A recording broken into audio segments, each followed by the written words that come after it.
How are you all? अल्हम्दुलिल्लाह we are fine.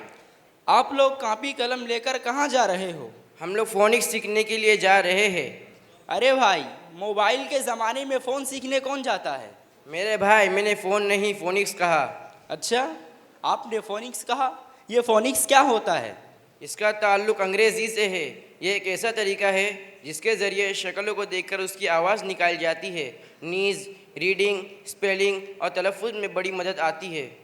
अरे भाई, मैं तो इसे पढ़े बगैर ही ये तमाम चीज़ें कर लेता हूँ। अच्छा, तो सी लेटर से शुरू होने वाले कुछ वर्ड्स सुनाइए। जी ज़रूर।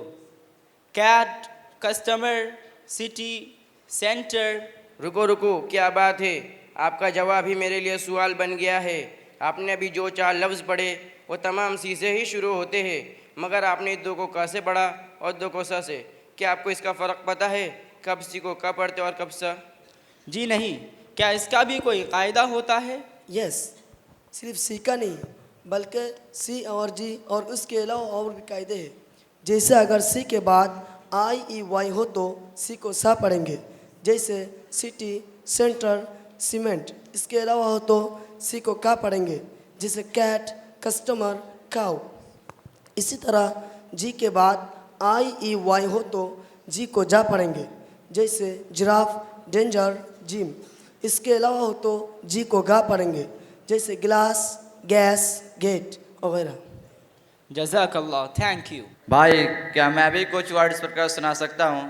जी हाँ, बिल्कुल, क्यों नहीं, सुनाइए। एप्पल, एग, जॉब, एलेग, फ्लैग, टॉप। जी, आपने जो वर्ड्स पढ़कर सुनाए हैं ये दुरुस्त नहीं है।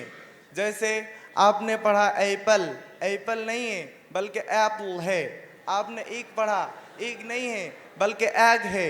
आपने जॉब पढ़ा, जॉब नहीं है बल्कि जॉब है। आपने क्लैप पढ़ा, क्लैप नहीं है बल्कि क्लैप है।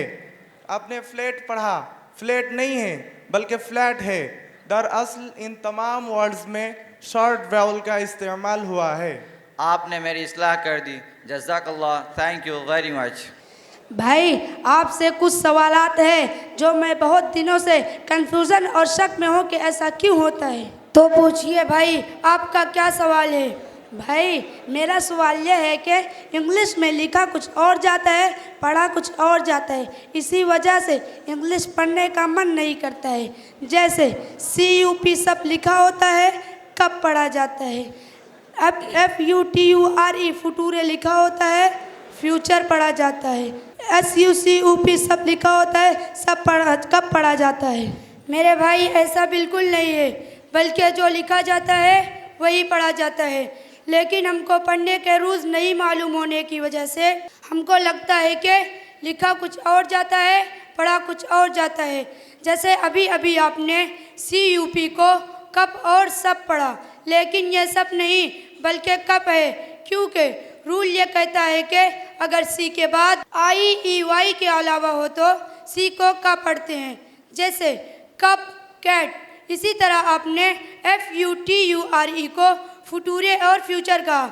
मेरे भाई, ये फ्यूचर है, क्योंकि रूल ये कहता है कि अगर किसी भी वर्ड्स में TURE हो तो उसको चा पढ़ते हैं, जैसे फ्यूचर, पिक्चर, लेक्चर वगैरह।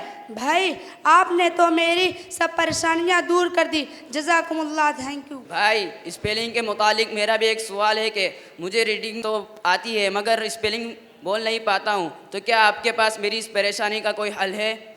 जी हाँ, अगर आप किसी भी वर्ड की स्पेलिंग याद करना चाहते हैं, सबसे पहले आपको उस वर्ड में इस्तेमाल होने वाले सिंबल्स की आवाज़ को मालूम करना पड़ेगा। जैसे अल्हम्दुलिल्लाह मेरे भाई को सारे सिंबल्स की आवाज़ मालूम है। मसलन मैं कुछ वर्ड्स पढ़ूँगा और ये उसकी साउंड्स और स्पेलिंग भी बताएंगे, जैसे black, black, print, print, drink, drink, आप भी इस तरीक़े को इस्तेमाल करके अपनी परेशानी को दूर कर सकते हैं। ओके, इंशाल्लाह मैं भी इस तरीक़े पर अमल करूँगा। जज़ाकल्लाह, thank you very much for guiding me. मेरे भाई, इतनी कीमती मालूमात कहाँ से सीखे हो आप लोग, ज़रा हमें भी बताइए। क्यों नहीं मेरे भाई, ज़रूर बताएंगे। अरे मेरे भाई, कहीं और जाने की क्या ज़रूरत है। अल्हम्दुलिल्लाह ये तमाम चीज़ें हमारे जामिया इस्लामिया इरशादुल उलूम अक्कल कुआं ही में सिखाई जाती है। कौन सी क्लासों में सिखाई जाती है और कौन से घंटों में सिखाई जाती है फोनिक्स? एदादिया के क्लासों में और अंग्रेज़ी के घंटों में फोनिक्स सिखाई जाती है। क्या फोनिक्स सिखाने के लिए बाहर से टीचर्स बुलाए जाते हैं? नहीं मेरे भाई, तो फिर कौन सिखाते हैं? यहीं के अलग अलग असातिज़ा कराम अलग अलग घंटों में सिखाते हैं। हम लोगों को भी सीखना है फोनिक्स। क्यों नहीं मेरे भाई, चलिए हमारे साथ हमारे दर्सगाहों में।